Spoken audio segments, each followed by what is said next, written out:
ये तो कुछ भी नहीं कर रहे हैं। ओशो तो पूरा रोल्स रॉयस की उनकी लाइन ही लगी हुई थी, तो आप क्या कहोगे। लेकिन फिर ओशो ने जो बोला है उसका अपना एक स्थान है, इसको कोई रिप्लेस नहीं कर सकता है। ना ही दुनिया की कोई बड़ी ताकत आपको वो चीज़ दे सकती है जो ओशो बोल के गए हैं। जितना उन्होंने लिटरेचर दिया है दुनिया को, मेडिटेशन के बारे में उन्होंने जितना लिखा है, तो आपको ये चीज़ समझना पड़ेगा ना कि वो व्यक्ति से आपको मिल क्या रहा है उस व्यक्ति से।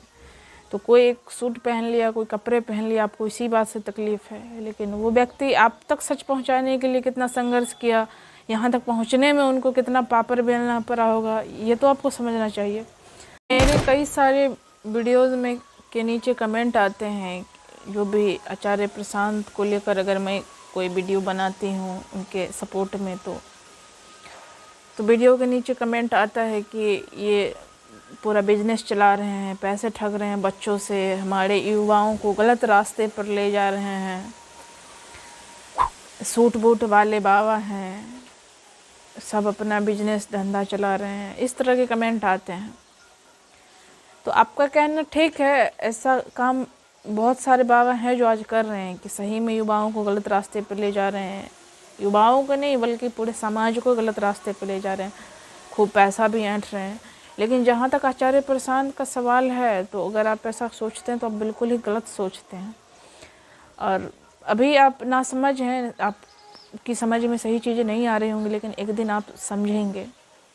और जहाँ तक पैसे की बात है, कहते हैं कि उनके फाउंडेशन से कॉल आता है पैसों के लिए। तो ये एक बात बताओ कि अगर कोई भी संस्था चल रही है, कोई इतना बड़ा फाउंडेशन है जिसमें अगर 100-200 लोग भी काम करते हैं, तो क्या वो बिना पैसे का रन कर सकता है? उसके लिए तो पैसे चाहिए ना। अगर आप उनके वीडियोस देखते हैं तो एक वीडियो के पीछे ही कितना एक टीम होती है, उसके लिए पैसा खर्च करना होता है, वीडियो में एडिटिंग होता है, शूटिंग होता है, एक जगह चाहिए जहाँ पे वीडियो शूट होता है, लोग जाते हैं वहाँ, उनके बैठने के लिए अरेंजमेंट करना पड़ता है। अगर आप गीता सेशन में जाते हैं तो उसके लिए भी तो उनको ये सब बंदोबस्त करना पड़ता है, तो इसके लिए तो खर्च आता है, तो उनको पैसे चाहिए ना। ऐसा तो नहीं है कि अगर फ्री में कोई काम हो रहा होता तो वो पैसे नहीं लेते। और अगर सबसे पहली बात तो अगर आप में थोड़ी भी समझ होगी, तो अगर आप ये सोचेंगे कि अगर कोई कुछ पैसे लेकर भी हमारे तक सच पहुंचा रहा है तो ये बहुत बड़ी बात है। और जहाँ तक पैसों की बात है, तो आज हमारी इकोनॉमी इस ढंग की हो गई है, हम सबका लाइफ स्टाइल इतना हाईटेक हो गया है, हर आदमी अच्छे से जी रहा है, खर्च कर रहा है पैसा अपने ऐशो आराम पे, लग्जरी पे। आज पहले वाली बात नहीं है हमारे ही देश में, आज पिछले 10-20 साल में यहाँ का सिनेरियो बहुत बदल गया है। लेकिन अगर किसी सही चीज़ पे अगर पैसा खर्च होता है तो लोगों को बहुत दुख होता है।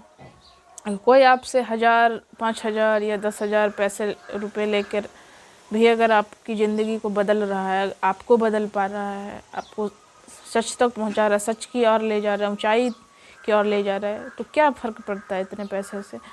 और एक तो कमेंट किया था कि सूट बूट वाले हैं, तो देखिए ये सब चीज़ अगर आप बोल पा रहे हैं तो ऐसा है कि आप उनकी बातों को सही से नहीं समझे, आप उनको जानते नहीं हैं। अगर उनके लिए सूट बूट पहनना इतनी ही बड़ी बात होती तो ये सब उनको बहुत कम उम्र में ही मिल चुका था, लेकिन उन्होंने इन सब चीज़ों का त्याग कर दिया।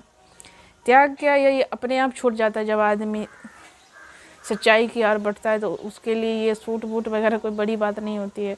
अगर आप उनको जानते होंगे तो आपको पता होगा कि वो कम 21-22 साल में ही यूपीएससी भी क्वालिफाई कर लिए थे, आईआईटी भी क्लियर हो गया था, तो उनके लिए कोई बड़ी बात नहीं थी, लेकिन फिर भी उन्होंने ये सब छोड़ दिया ना। तो आपको ये चीज़ समझना पड़ेगा कि अगर आज वो सूट बूट पहन रहे हैं तो वो समय की मांग है। अगर वो इस तरह से किसी भी तरह से बिना अच्छे कपड़े के इस तरह से आ जाएंगे तो लोग भी उतना अच्छा से नहीं देखते हैं। कहावत भी है कि जो दिखता है वही बिकता है। तो अभी बन ठन के रहना ज़रूरी है। ये बात तो मैं भी कहूँगी कि कोई भी धर्म गुरु है, आध्यात्मिक गुरु है, इसका मतलब ये थोड़ी है कि अब वो एक गेरुआ वस्त्र में आकर बैठ जाए पेड़ के नीचे तभी आप सुनोगे। वो एक अच्छा कपड़ा पहन के रहते हैं, अच्छी जगह पे रहते हैं, अगर आप वहाँ पे अच्छे से उनको सुन पा रहे हैं तो इसमें क्या बुराई है। ये तो कुछ भी नहीं कर रहे हैं। ओशो तो पूरा रोल्स रॉयस की उनकी लाइन ही लगी हुई थी, तो आप क्या कहोगे। लेकिन फिर ओशो ने जो बोला है उसका अपना एक स्थान है, इसको कोई रिप्लेस नहीं कर सकता है। ना ही दुनिया की कोई बड़ी ताकत आपको वो चीज़ दे सकती है जो ओशो बोल के गए हैं। जितना उन्होंने लिटरेचर दिया है दुनिया को, मेडिटेशन के बारे में उन्होंने जितना लिखा है, तो आपको ये चीज़ समझना पड़ेगा ना कि वो व्यक्ति इससे आपको मिल क्या रहा है उस व्यक्ति से। तो कोई एक सूट पहन लिया, कोई कपड़े पहन लिया, आपको इसी बात से तकलीफ़ है, लेकिन वो व्यक्ति आप तक सच पहुंचाने के लिए कितना संघर्ष किया, यहाँ तक पहुंचने में उनको कितना पापड़ बेलना पड़ा होगा, ये तो आपको समझना चाहिए। आज उनका मिलियन में सब्सक्राइबर हो गया है, करोड़ में, सब कुछ अच्छा नेम फेम भी मिल गया है, लेकिन इसके लिए भी उनको बहुत मेहनत करना पड़ा है ना, वो बहुत टाइम से लगे हुए थे। तो ऐसा नहीं है स्टार्टिंग में उनको सब कुछ मिल गया होगा, बहुत सारी परेशानियों को झेलते हुए आप तक सच पहुंचाए हैं। तो आप इस चीज़ के लिए एहसानमंद होइए ना कि कोई आक्षेप लगाइए। और पैसों की बात है तो ऐसा कोई वो उनके आगे कोई ना ही उनका कोई परिवार है, न वो अपने बच्चों के लिए कोई करोड़ों की संपत्ति छोड़कर जाना चाहते हैं। वो जो भी जी रहे हैं, खा रहे हैं, सिर्फ अपने ऊपर ही खर्च कर रहे हैं। अपने ऊपर भी कोई ऐसा नहीं है कि वो करोड़ों में खर्च कर रहे हैं। एक आदमी खाता है, पहनता है, तो उसमें कितना खर्च हो सकता है ज़्यादा से ज़्यादा। तो जो भी अगर वो पैसे ले भी रहे हैं तो वो संस्था को चलाने के लिए ज़रूरी है, क्योंकि इतने सारे लोग जुड़ रहे हैं, हर महीने किताबें छपती हैं, यूट्यूब पे जो भी कंटेंट आता है, गीता सेशन होता है, इन सब में पैसा खर्च होता है। लोग उनके साथ लोग काम कर रहे हैं दिन रात, तो ये लोग क्या फ्री में थोड़ी काम कर रहे हैं, उनको भी तो पैसे चाहिए घर परिवार चलाने के लिए।